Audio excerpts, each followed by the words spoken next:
Hello everyone, it is Erin Floto here, and today we are filling out a quick and easy project spread. So this includes a timeline, some basic areas for what your project is about, and then also some tasks related to your projects page. After a lot of people liked the action plan video related to goals, I decided to do one for projects as well, a little bit more broad than just a goal and with category specific to the project itself. So enjoy this and I will come back to explain.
Okay, so that is my quick and easy projects page.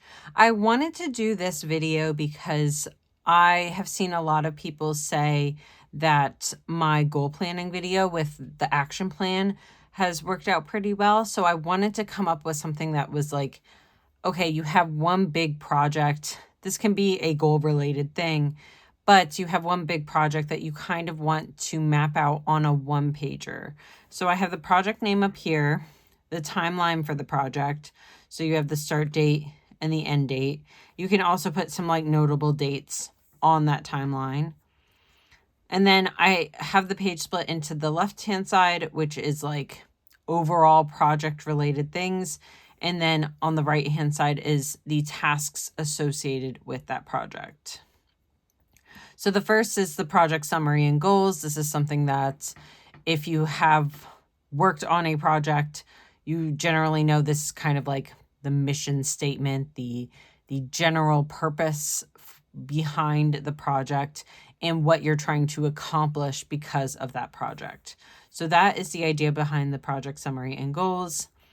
Then there's a section for important deadlines and dates. So these are things that you have deliverables, right? So every quarter you have to do this. Every month you have to do this. Maybe you have to get a report out by a certain date, blah, blah, blah, blah, blah.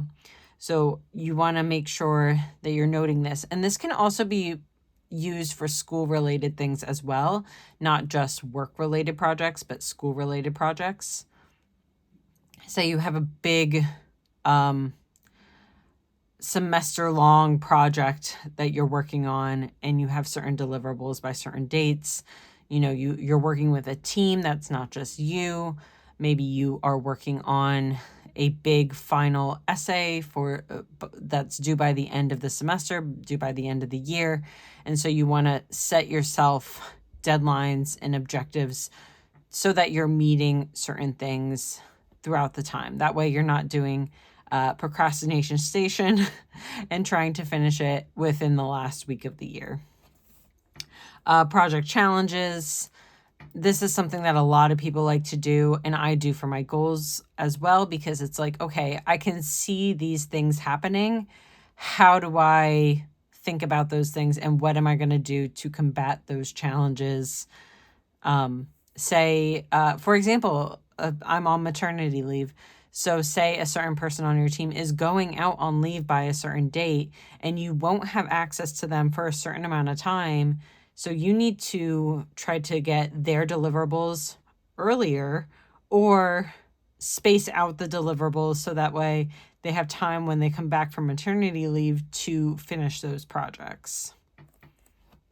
So, or if the project is due during their maternity leave, well, all of their elements need to be done before they leave, right? So it's things like that, like big challenges, big things that would come up that you need to anticipate. Some things you can't anticipate, of course, but the idea is that for things that are potential challenges, you are listing them as well. And then I have spaces for, okay, what needs to be done on a daily basis, on a weekly basis, on a monthly basis, on a quarterly basis. For example, maybe the daily task is inputting data, something that I think a lot of us do in our normal work life. On a weekly basis, you need to report out.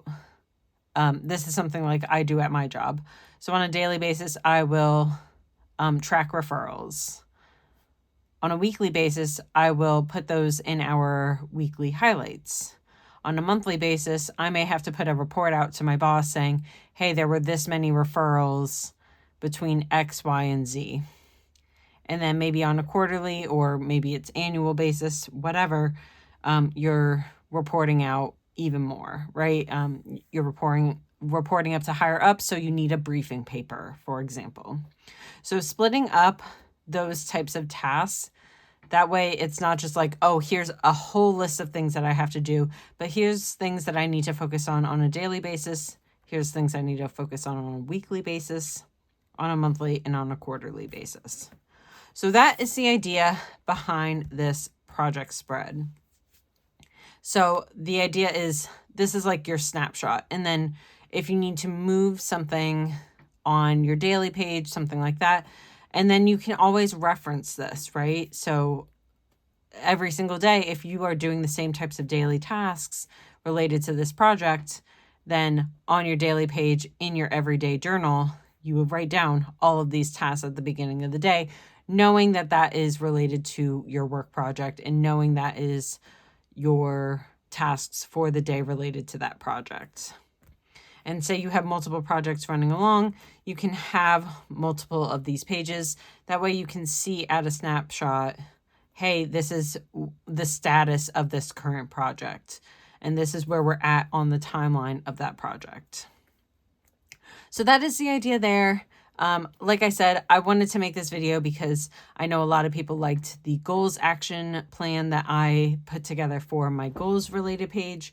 And then I thought that people that do project management might like an idea for a quick and easy setup for your planner.